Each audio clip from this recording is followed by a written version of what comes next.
Muy buenos días, buenas tardes o buenas noches, dependiendo el tiempo en que estén mirando este programa. Una vez más, les saludamos en el nombre de nuestro Señor, esperando que se encuentren bien.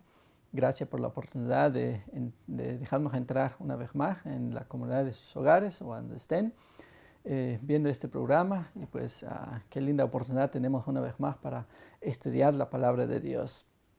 A mí me gusta estudiar la vida de los personajes en la Biblia. Me gusta aprender de ellos. De hecho, hay un texto que Pablo nos menciona en su primera carta a los Corintios de que todo lo que les acontecieron, o sea, a la gente en el pasado, es para nuestro ejemplo, para que no hagamos lo que ellos hicieron para evitar problemas, evitar muchos dolores de cabeza.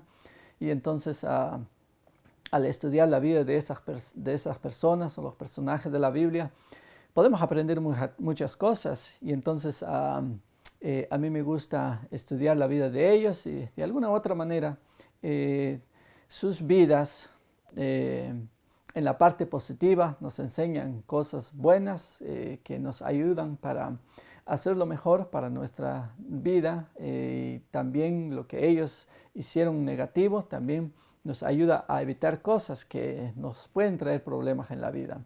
En esta ocasión quiero compartir la vida, la historia de otro personaje en la Biblia, y me refiero a la esposa de Lot. Y quiero que me acompañen en la Biblia, si tienen Biblia ahí donde están, o si no, después pueden corroborar este texto con sus Biblias en casa. Quiero que me acompañen, si pueden, en el libro de Lucas, capítulo 17, y a partir del versículo 28 al 32, Jesús dijo lo siguiente. Dice: Asimismo, como sucedió en los días de Lot, comían, bebían, compraban, vendían, plantaban, edificaban. Mas el día en que Lot salió de Sodoma, llovió del cielo fuego y azufre y los destruyó a todos. Así será el día en que el Hijo del Hombre se manifieste. En aquel día el que esté en la azotea y sus bienes en casa, no descienda a tomarlos. Y el que en el campo asimismo no vuelva atrás. Acordaos de la mujer de Lot. Y este es el punto que queremos destacar de este párrafo que hemos leído. Hay algo que Jesús quiere que recordemos de la esposa de Lot. ¿Qué será? Bueno, Jesús está hablando aquí de su segunda venida, acerca de los acontecimientos, acerca de los sucesos, un poco antes de su venida. Y entonces lo relaciona con la historia de este personaje que vamos a estudiar. Así nos dice porque al estudiar la vida de Lot y su esposa siempre lo relacionamos con la destrucción de Sodoma y Gomorra. Y vale la pena dar un pequeño resumen de esa historia para entender el trasfondo de la historia y de este personaje que estamos estudiando. En el pasado, esto sucedió en los tiempos de Abraham. Sabemos que Lot fue sobrino de Abraham. Y cuando éste fue llamado por Dios a salir de ese lugar donde vivía, de Ur de los Caldeos, Lot lo acompañó porque era su sobrino. Y entonces, como Abraham fue llamado a salir de ese lugar para un lugar que él no sabía hacia dónde iba, sin embargo, por fe creía que Dios lo conducía a un lugar maravilloso. Así que pero llegó el momento en que los dos, debido a la gran cantidad de riquezas que tenían y ganados, ya no podían vivir juntos. Entonces decidieron separarse. Pero Abraham le dio la oportunidad a Lot para que escogiera él primero dónde le gustaría irse a vivir con su familia. Así que como estaban por ahí cerca de estas dos ciudades que se mencionan en la Biblia en Génesis 19, Sodoma y Gomorra, así que dicen que los lugares alrededor de esas ciudades eran tan bonitos de que le llamó la atención a Lot. Así que este y su familia decidieron ir a vivir cerca de Sodoma y Gomorra. Pero poco a poco se iba acercando a las ciudades, hasta el punto de que más después lo encontramos en la historia de que ya vivían dentro de la ciudad. Y entonces, como la Biblia nos menciona de que estas dos ciudades eran tan corruptas de que Dios había decidido destruirlas. Pero como Lot vivía ahí, así que Dios no iba a destruir estas ciudades, sino antes hacer un plan de salvación. Así que envió a los dos ángeles para avisar a Lot para que saliera fuera de la ciudad. Bueno, los dos ángeles llegaron y encontraron a Lot y le revelaron el plan a él que Dios tenía para salvarlos a ellos. Así que parece que Lot y su familia se habían acostumbrado tanto a vivir ahí que no podían creer que Dios iba a destruir estas ciudades. Que al parecer los ángeles tuvieron que convencerlo a él y a su familia para que salieran. Y como al parecer Lot tenía más hijos y tuvo que salir de noche a buscarlos, a decirles que salieran fuera de la ciudad porque Dios iba a destruir estas dos ciudades. Pero no les creyeron, así que no los pudo convencer. Finalmente, pues ya llegaba el amanecer, así que tenían que salirse porque los ángeles lo iban a destruir estas dos ciudades en la mañana, tan pronto saliera el sol. Así que al parecer pues tuvieron que apresurar a Lot y a su familia, a su esposa y a sus dos hijas, que eran las menores, me imagino que quedaban con ellos, a salirse fuera de la ciudad. Y antes de que salieran, los ángeles le dieron instrucciones a estas 4 personas qué debían hacer para salvar su vida. Debían correr, debían escapar por su vida y no debían volver a mirar hacia atrás. Así que eso significaba muerte si desobedecían. Bueno, al parecer, Lot, sus 2 hijas, la esposa, los 4, consiguieron salir fuera de la ciudad.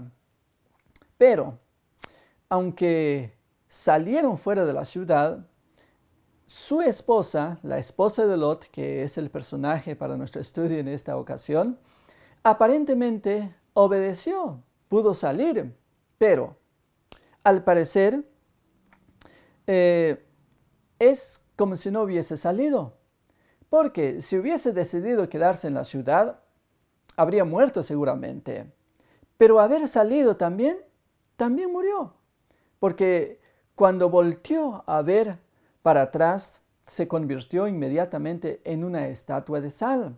Así que prácticamente murió. Entonces, ¿a qué se debe todo eso? Bueno, esa es la gran pregunta que queremos hacer y queremos responderla a través de este pequeño estudio. Vale la pena preguntar, ¿por qué murió la esposa de Lot? Bueno, en la Biblia encontramos varios textos para corroborar este pequeño estudio y por lo tanto vamos a estudiar algunos de ellos. En primer lugar, hay un texto que encontramos en el libro de los Proverbios, escrito por el rey Salomón, inspirado por Dios. En el capítulo 4 y versos 23 dice lo siguiente: sobre toda cosa guardada, guarda tu corazón, porque de él mana la vida. ¿Qué tiene que ver esto con la historia de la esposa de Lot? Bueno, este texto nos indica de que debemos tener cuidado con nuestro corazón. Debemos cuidar tanto nuestro corazón, dice, que porque de él depende la vida, de él mana la vida, dice el sabio. Por lo tanto, ¿hay alguna razón del por qué la esposa de Lot había perecido fuera de la ciudad, aunque aparentemente había obedecido, aunque aparentemente había logrado salir? Sin embargo, murió de igual modo si se hubiese quedado dentro de la ciudad. ¿Y esto qué tiene que ver con el texto que acabamos de leer? Bueno, sigamos. En realidad, la Biblia habla mucho del corazón. Y, por ejemplo, dice Pablo en el libro de los Romanos, capítulo 7, verso 25. Así que yo, dice Pablo, yo mismo con la mente sirvo a la ley de Dios. Parece que nosotros no servimos a Dios tanto por lo que hacemos o por lo que expresamos en palabras. Más bien, servimos a Dios con la mente. Y al parecer, Dios también como que no se interesa tanto por lo que decimos o lo que hacemos, sino por lo que hay en nuestro corazón. Si nosotros debemos cuidar tanto nuestro corazón como nos lo aconseja el sabio hacer, y porque de acuerdo a Pablo, inspirado por Dios, nos dice que nosotros servimos a Dios con la mente, por lo tanto, debemos tener cuidado con el corazón. Debemos cuidar mucho el corazón. Bueno, vale la pena recordarles que cuando la Biblia habla del corazón, en realidad no se refiere al corazón, al órgano que tenemos dentro de nosotros, cuyo trabajo es bombear sangre. En realidad, cuando la Biblia habla del corazón, se refiere a la mente, a todos los pensamientos que tenemos. Así que en realidad, nosotros servimos a Dios, según Pablo, con la mente, servimos a Dios con los pensamientos, y es al parecer lo que más le interesa a Dios. Vean, por ejemplo, conmigo en el libro de Marcos, capítulo 7, verso 6, que dice lo siguiente: respondiendo él, les dijo, hablando Jesús, hipócritas, bien profetizó de vosotros Isaías, como está escrito, este pueblo de labios me honra, mas su corazón está lejos de mí. No sé si usted ha escuchado mucho acerca de aquella gente quienes vivían en los tiempos de Jesús, esa gente religiosa llamada fariseos o judíos, intérpretes de la ley, saduceos, en fin, tenían muchos nombres, pero eran gente estudiada, eran gente religiosa, eran gente aparentemente obediente, cuya apariencia daba la impresión de que eran fieles a Dios. Eran gente que en las calles se comportaban bien, seguían estrictamente las leyes de Dios, y entonces aparentemente estaban bien delante de Dios. Cualquier persona que los veía en las calles, orando en público, podían sorprenderse de esa gente y podrían decirles que eran gente espiritual, gente que estaba cerca de Dios. Pero esa gente no le impresionaban a Dios, porque dice Jesús de ellos que esas personas en realidad eran hipócritas, dice, porque Isaías había profetizado de ellos, este pueblo, dice, de labios me honra, mas su corazón está lejos de mí. Por lo tanto, a Dios no le interesa tanto lo que expresamos exteriormente, lo que expresamos en palabras, lo que nosotros hacemos delante de los demás, porque como Dios ve el corazón, así que a Dios le preocupa más el corazón del ser humano, porque muchas personas quienes estaban a su alrededor aparentemente estaban bien delante de Dios, pero delante de Dios no se puede esconder nada. Así que Jesús los veía bien en qué situación se encontraban. No se encontraban bien espiritualmente, porque aunque obedecían, eran fieles, cumplían, sin embargo, su corazón estaba lejos de Dios. Ahora, la grande pregunta ¿es posible servir a Dios? ¿Es posible obedecer a Dios? Sin embargo, el corazón, por otro lado, está lejos de Él. Aparentemente sí se puede hacer eso, porque la Biblia nos lo dice. Pero ese servicio, esa clase de religión, esa clase de comportamiento no es aceptable delante de Dios. Por esa razón, cuán importante es el corazón. Veamos otro texto, por ejemplo, para escuchar a Dios mismo, qué es lo que dice Él, qué es lo que le interesa más a Él del ser humano. Lo encontramos en la primera carta del apóstol Pedro, en el capítulo 3 y versículo 4, que dice así: sino el interno, el del corazón, en el incorruptible ornato de un espíritu afable y apacible, que es de grande estima delante de Dios. ¿Qué es lo que vale más para Dios? ¿Qué es lo que le interesa más a Dios? Bueno, no es lo que somos por fuera. Si ustedes leen, por ejemplo, todo el capítulo 3 de esta carta de Pedro, van a encontrarse que él estaba hablando de la vestimenta. Pero por encima de todo, dice el apóstol Pedro que a Dios le interesa más el corazón. Lo que hay dentro del corazón es de más estima delante de Él. Más que vestirse bien, más que comportarse bien, más que hablar bonito, le interesa más lo que hay en el corazón.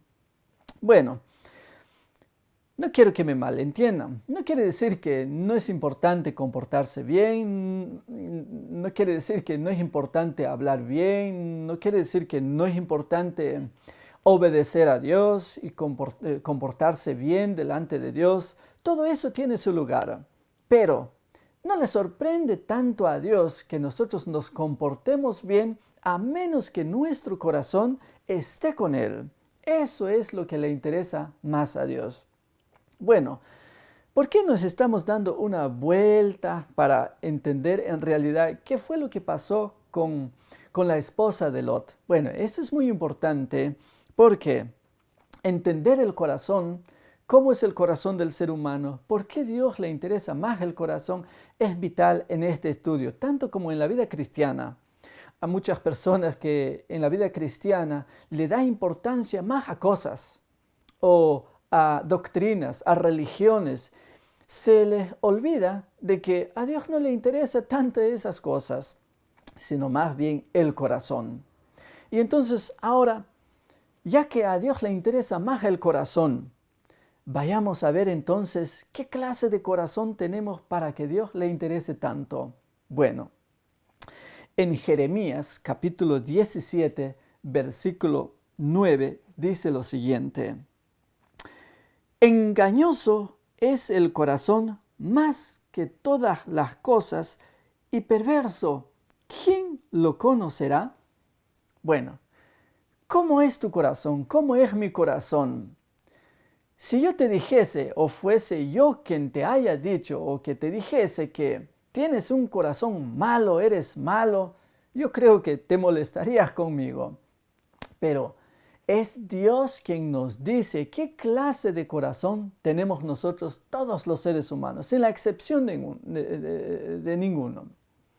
Nosotros, dice Dios aquí, que tenemos un corazón engañoso, un corazón perverso.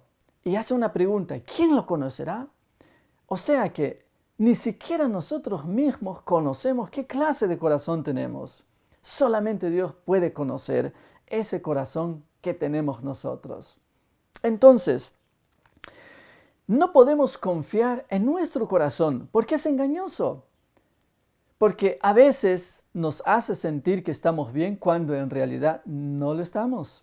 También puede hacernos sentir que estamos mal cuando no lo estamos. Así que es engañoso el corazón. Y en realidad hay unas palabras fuertes para aquellas personas quienes de alguna manera u otra confían en los seres humanos. Se encuentra en el mismo versículo 5 del capítulo 17 de Jeremías, que dice así: maldito el hombre que confiare en el hombre. ¿Te das cuenta?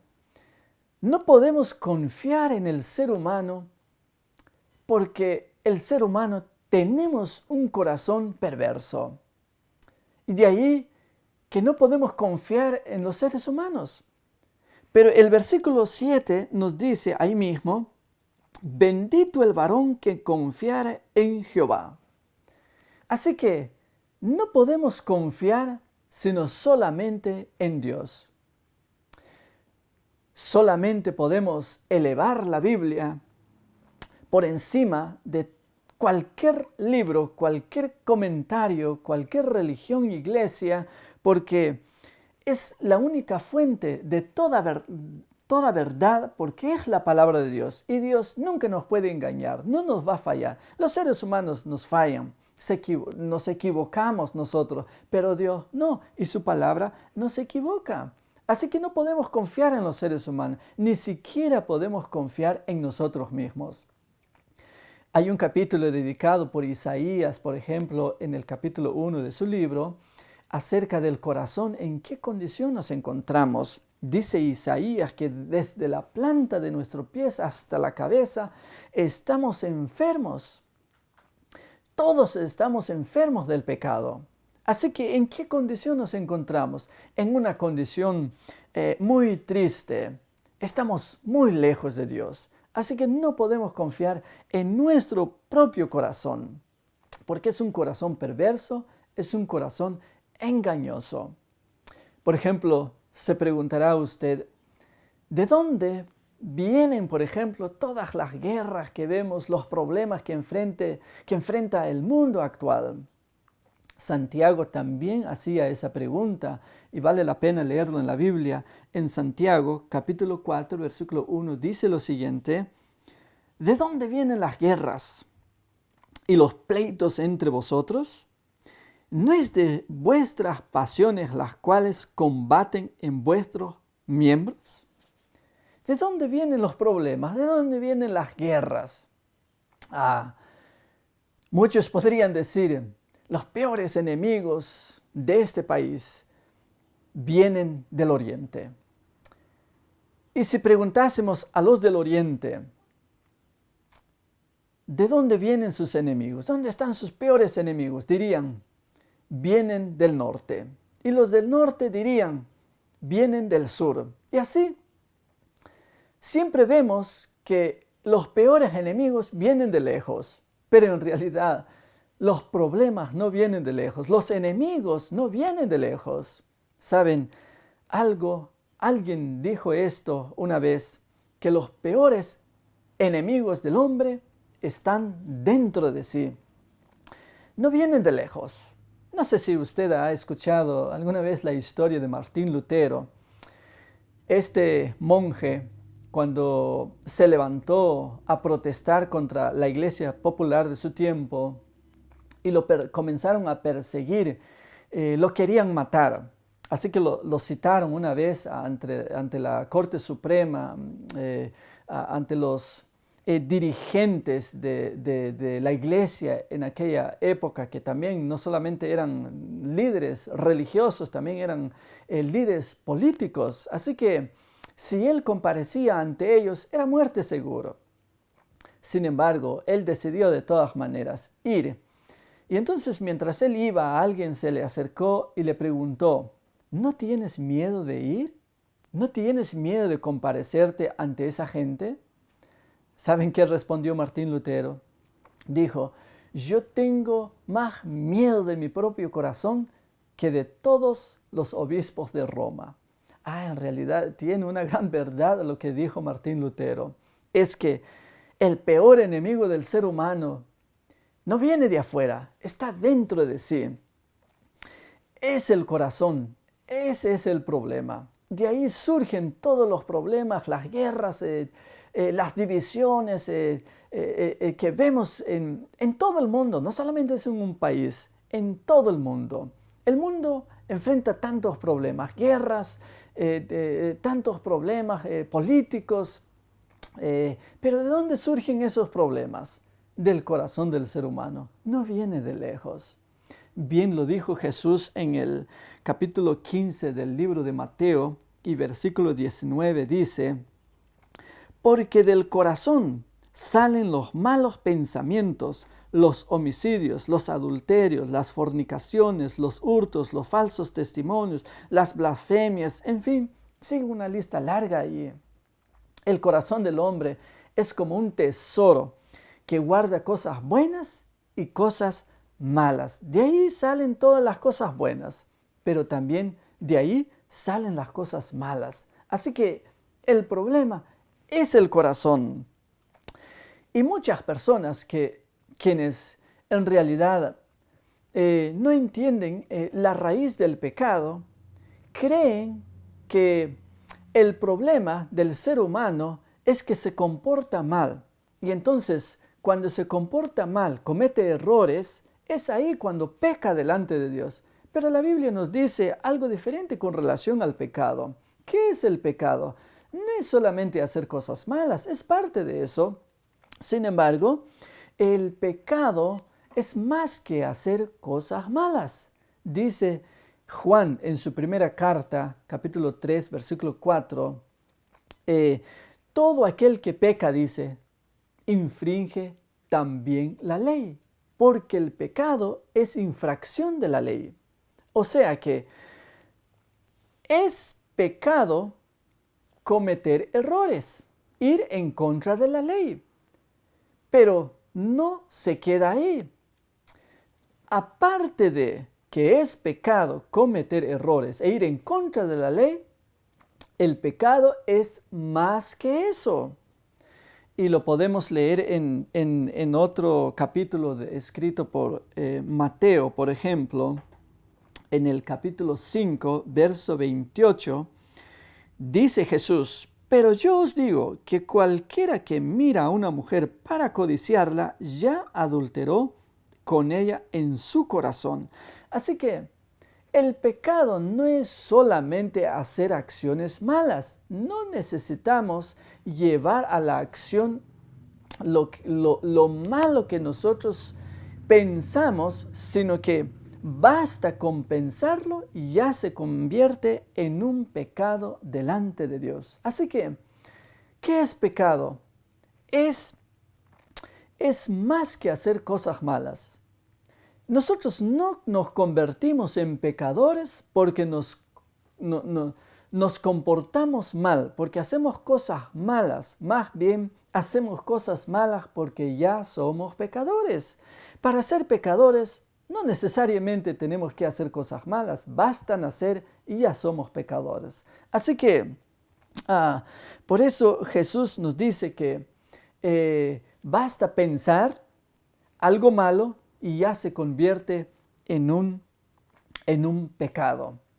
En ese mismo Sermón del Monte de Jesús describe que no solamente aquellos que literalmente y físicamente le quitan la vida a otra persona se convierten en asesinos.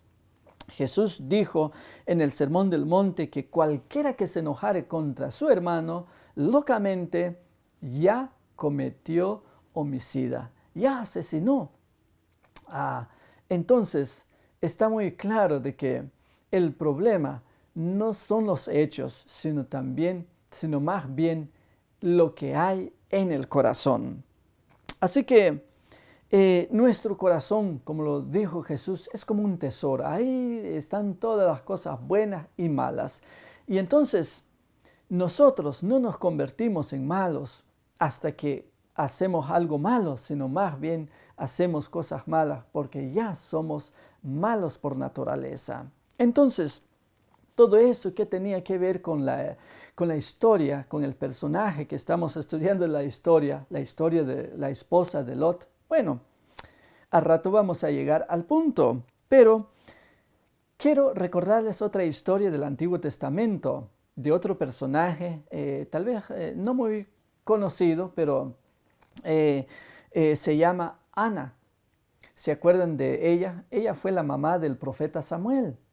Bueno, esta mujer, dice la Biblia, su historia aparece en el primer libro de Samuel, el capítulo 1, lo pueden leer ustedes en sus casas. Dice que esta mujer no podía tener hijos, así que estaba triste, decidió ir a orar al templo, a la iglesia. Entonces en la iglesia derramó su alma ante Dios, lloró delante de Dios.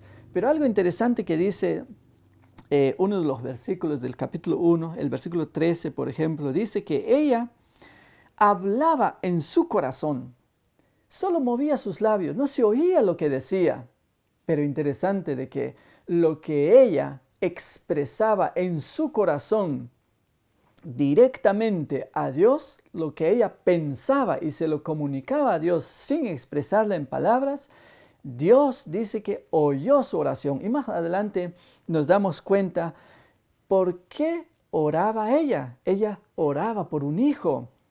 Y entonces, en respuesta, más adelante, vemos de que Dios le contestó esa oración y le dio un hijo, quien llegó a ser el famoso profeta Samuel.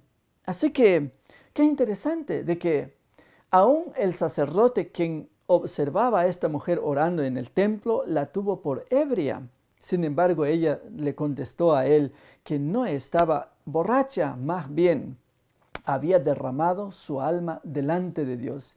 Y su oración silenciosa fue escuchada por Dios. Interesante. Así que Dios conoce el corazón, escucha los pensamientos como si le dijésemos a Él en voz alta. Pero también hay otra historia que nos habla acerca del poder que Dios tiene para ver, escuchar lo que hay en el corazón. Y me refiero a la historia de un hombre endemoniado. Lo conocemos en la Biblia como el endemoniado de Gadara. Bueno, esta historia se encuentra en el libro de Lucas, capítulo 8, y a partir del versículo 26 en adelante, ahí nos cuenta la historia. Pues bien, Jesús acababa de bajar del botecito con sus discípulos y se dirigía a otra ciudad para predicar. De repente salió de los sepulcros este hombre endemoniado, que ya hacía mucho tiempo que había sido poseído por los demonios. Entonces el diablo tenía completo control de su vida. Pero de alguna manera, tal vez desde el fondo de su corazón de este hombre, sentía deseo de librarse del poder del enemigo. Sentía el deseo de escapar de esa vida que llevaba. Entonces, de alguna manera, supo quién era Jesús, conoció un poco de Jesús, escuchó un poco de Jesús, y cuando lo vio venir de lejos, aprovechó esa situación, corrió y cayó de rodillas delante de Jesús. Y cuando éste trató de expresar su deseo, su oración, su clamor, su petición ante Dios, no alcanzó a expresar los deseos de su corazón, simplemente alcanzó a expresar estas siguientes palabras que le encontramos en el libro de Lucas 8, del 26 en adelante, que dice: ¿Qué tienes conmigo, Jesús, Hijo del Dios del Altísimo? ¿Has venido para atormentarme? Obviamente no era él el que estaba hablando, eran los demonios que estaban dentro de él. Porque cuando Jesús le pregunta a él cómo se llamaba, ¿saben qué dijo? Dijo: Legión me llamo, porque muchos somos. Ese no era la voz de aquel hombre. Eran las voces de los demonios quienes habían tomado control de su vida. Pero ahora lo que quiero destacar de esta historia es de que aun cuando este hombre en el fondo de su corazón tenía un deseo, tenía un anhelo y logró llegar donde estaba Jesús, se arrodilló delante de él, pero tuvo problemas para expresar su deseo, su oración, no logró expresarla. Pero porque Jesús conocía el corazón de él, pudo leer ese deseo que estaba en lo profundo de su corazón, de escapar de esa vida. Y entonces Jesús lo libró. ¡Qué maravilloso! Aun cuando usted no sabe cómo expresar en palabras lo que necesita, a veces quizá no sabe cómo ofrecer una linda oración, como algunas personas piensan que así es como Dios nos escucha, orar bien. No, orar simplemente es el acto de abrir el corazón a Dios como a un amigo. Aun cuando usted no logra expresar lo que hay dentro de su corazón, pero Dios, quien conoce tu corazón, Dios quien conoce y puede escuchar los pensamientos de tu corazón, Él sí entiende y comprende y va a responder la petición que le presentas a Dios. Así que Dios tiene la capacidad de ver el corazón. Bueno, ¿y esto qué tenía que ver con todo lo que hemos leído hasta aquí para conocer un poquito más acerca del corazón del ser humano, acerca de la capacidad que Dios tiene para conocer y ver el corazón del ser humano? ¿Qué tenía que ver? ¿Qué tiene que ver con la historia de la esposa de Lot? Ahora lo vamos a entender. Bueno, la orden de escapar de la muerte en Sodoma era salir y no mirar hacia atrás. Bueno, aparentemente esta mujer logró obedecer, pudo salir fuera de la ciudad, pero su pecado consistió no tanto en voltearse atrás para ver la ciudades de Sodoma y Gomorra quemándose, sino más bien su pecado consistió en algo más. ¿Y saben por qué digo esto? Porque en el mismo momento, en el mismo tiempo que la ciudad de Sodoma y Gomorra se estaban quemando, alguien más había visto la ciudad de Sodoma y Gomorra y no murió. ¿Saben a qué me refiero yo? ¿Te acuerdas de Abraham? Dice que Abraham subió sobre un monte por ahí alto y miró hacia abajo y miró las ciudades de Sodoma y Gomorra ardiendo en fuego, cuyo humo subía como el humo de un horno. Abraham observó todo eso, pero él no murió. ¿Por qué razón? En cambio, la esposa de Lot, al voltearse a ver atrás, murió. ¿Qué marca la diferencia? Esto es lo interesante. Es que aparentemente la esposa de Lot logró salir, pero algo que no logró sacar ella desde Sodoma, ¿sabe qué no logró sacar de Sodoma? Correcto, fue su corazón. Sí pudo salir, pero no logró sacar su corazón de Sodoma. Bien se puede aplicar ese principio que Jesús destacó y mencionó cuando les habló a esos fariseos de su tiempo. Ustedes, dice, me adoran, me honran, pero lo hacen de labios, porque su corazón está lejos de mí. Podría decirse bien de la esposa de Lot también. Aquella mujer obedeció, honró de alguna manera a Dios, saliendo fuera de la ciudad, obedeciendo la orden de salir para escapar por su vida, pero su corazón no lo pudo sacar. Su corazón, sus pensamientos estaban allá en Sodoma. No pudo sacar sus pensamientos de aquellas cosas que quizá había logrado acumular, casa, carro, no sé, trayendo la historia de nuestro tiempo. No sé qué no quería dejar allá. Así que haber salido y no haber logrado desligar su corazón de las cosas materiales que dejó, era igual no haber salido.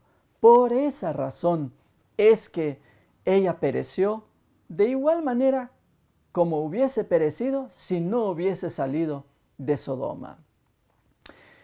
Cuán importante, mi querido amigo y hermano, es poner atención a este punto que es muy importante en la vida cristiana.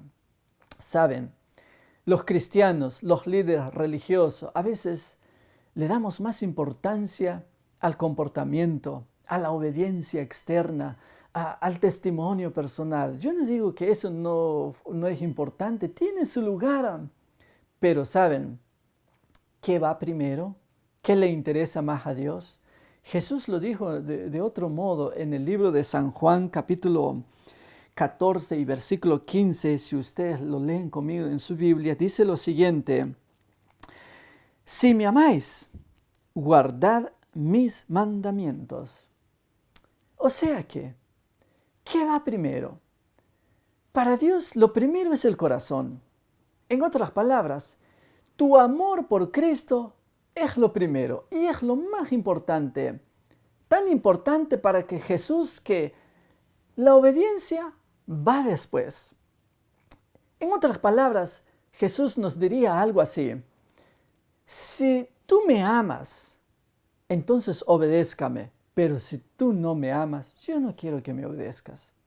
Porque ya vimos a través de estos textos leídos en la Biblia, La obediencia sin amor no vale. Buen comportamiento sin amor no cuenta para Dios. Puede valer para la iglesia, puede valer para la religión, puede valer para la comunidad, puede valer para la gente, no para Dios. Lo que cuenta para Dios es el corazón, es lo que hay dentro del corazón. ¿Dónde está tu corazón? ¿Dónde están tus pensamientos? ¿Qué es lo que amas más en esta vida? Eso es lo que cuenta. Así que, para Dios, obedecer con motivos equivocados o no obedecer es la misma cosa. Como la esposa de Lot, haber salido por la fuerza y no por amor es igual a no haber salido. Entonces, tal vez necesitamos nosotros como cristianos reorganizar nuestras prioridades y trabajar por aquello que va primero. Todo tiene su lugar en la vida cristiana, pero a veces nos detenemos a dedicar y a consagrar más nuestra vida en otras cosas, cuando en realidad el corazón es lo que va primero. El amor a Dios es lo que va primero. Así que si no amamos a Dios, de nada sirve lo demás que podamos hacer o decir con nuestros labios. ¿Es importante la obediencia? Claro que sí. Dios nos dice que si hay algo que debe distinguir a los cristianos, debe ser la obediencia a Dios. Pero obediencia por amor, sin amor, obediencia por la fuerza o por cualquier otro motivo, no cuenta para Dios. Tal vez por esa razón de que Jesús dijo lo siguiente en Mateo 7:21, ¿te acuerdas de esos textos 21, 22 y 23? Que dice, no todo aquel que me dice, Señor, Señor, entrará en el reino de los cielos, sino aquel que hace la voluntad de mi Padre que está en los cielos. Muchos se sorprenderán porque dice el versículo 22 ahí, muchos dirán, no profetizamos en tu nombre, no echamos demonio en tu nombre, no hicimos milagros, no hicimos aquello, no hicimos lo otro. Gente que aparentemente estuvieron bien en la religión, en la cristiandad, hicieron muchas cosas bonitas, hasta hicieron milagros, eso es sorprendente. Pero saben, en el versículo 23, eso es lo más triste. Jesús les declarará, yo nunca los conocí a ustedes, no os conozco. Apartaos, les dice, hacedores de maldad. ¿Cómo? ¿Cómo que hacedores de maldad? Si hicimos cosas buenas. Es que no es lo que hacemos lo que cuenta más para Dios, sino de la razón del por qué hacemos las cosas. Eso es lo que vale más para Dios. Podemos hacer tantas cosas, pero si no es el amor, la motivación que nos lleva a hacer las cosas, no vale para Dios.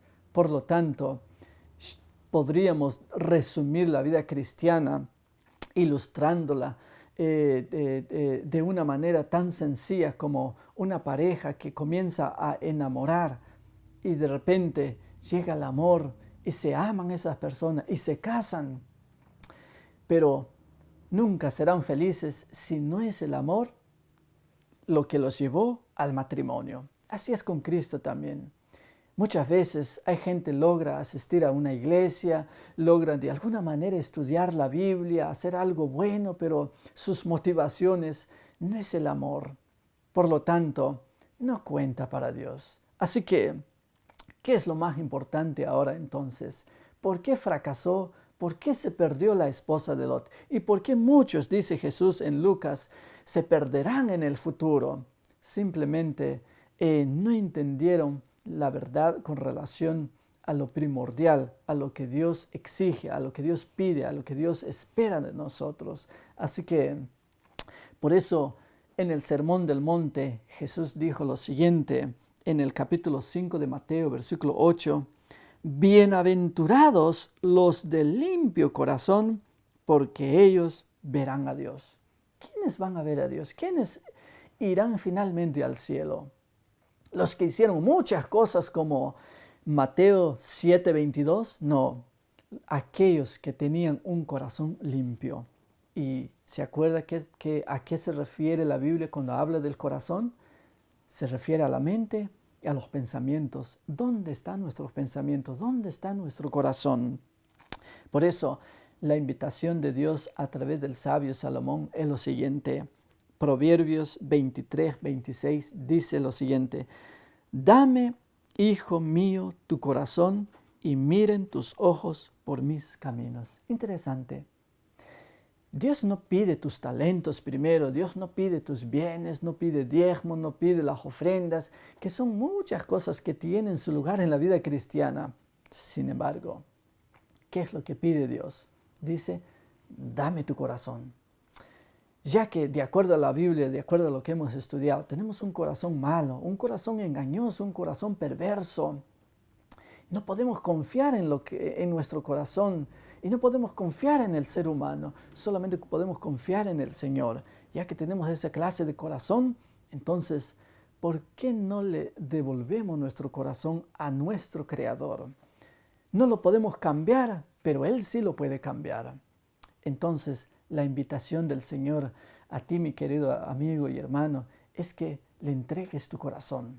Y después, dice el Señor en su palabra, miren tus ojos por mis caminos. En otras palabras, después viene la obediencia. Primero, dame tu corazón. Entonces, después, obedézcame. Así que vale la pena devolver nuestro corazón a Dios. Ojalá sea tu deseo, ojalá le entregues tu corazón si por alguna razón, por algún motivo, estás lejos de Dios. Devuelve tu corazón ahora. Es el momento, es la oportunidad para devolver tu corazón al Señor. Y ofrezca una oración desde el lugar donde está. No sé si vas manejando, estás en tu casa, estás trabajando, no sé, en cualquier lugar donde te encuentres. Aparta un tiempecito para hacer una oración al Señor, devolviendo tu corazón a Él, si ese es tu deseo. Así que por mi parte aquí me gustaría orar por ti. Yo no te conozco, sin embargo Dios te conoce y conoce tu corazón también. Así que permítame terminar este estudio haciendo una oración por ti. Querido Padre, gracias te damos por la oportunidad de estar en comunión contigo en esta hora a través del estudio de tu palabra. Gracias por hablarnos. Perdónanos porque somos pecadores y quizá tenemos que reorganizar nuestras prioridades. Quizá le hemos dado más importancia a cosas que también tienen su lugar en la vida cristiana, pero no son las cosas que van primero. A ti te interesa primero que te devolvamos nuestro corazón. Te interesa más nuestro corazón. ¿Qué es lo que hay allí? La esposa de Lot fracasó, se perdió y aún aparentemente obedeció saliendo fuera de la ciudad, pero era igual a no haber salido. Así que, y es lo mismo que acontecerá en el futuro según lo que hemos leído. Por eso tu amonestación es, acordaos de la esposa de Lot. ¿Qué fue lo que la hizo perder? Su corazón. No lo logró sacar, no lo logró desligar su corazón de las cosas materiales que había dejado. Ojalá nosotros también no repitamos esa misma historia. Al contrario, podamos devolverte nuestro corazón, porque tu palabra nos dice, donde está vuestro tesoro, aquellas cosas que más amamos aquí en la tierra, ahí también va a estar nuestro corazón. Pero si está nuestro corazón contigo y en el cielo, ahí también estaremos contigo gozando por la eternidad cuando tú vengas en gloria, Señor. Bendice a aquel amigo, a aquella amiga, a aquel hermano, a aquella persona que en esta hora está devolviendo su corazón a ti, ya que no podemos transformarnos, no podemos mejorar sin tu ayuda, pero tú sí puedes convertir ese corazón de piedra que tenemos, ese corazón engañoso y malo según tu palabra, corazón perverso, lo puedes convertir en un corazón de carne, capaz de amarte solamente a ti, Señor. Así, escucha la oración silenciosa de tus hijos, donde quiera que estén, y Señor, permita que sigamos gozando de la vida cristiana en comunión contigo, haciendo las cosas correctas como tú nos lo has aconsejado hacer en tu palabra. Gracias por todo, En el nombre de Jesús. Amén. Amén. Muy bien, así que muchas gracias por habernos acompañado una vez más en este estudio y a donde estés, que Dios te bendiga.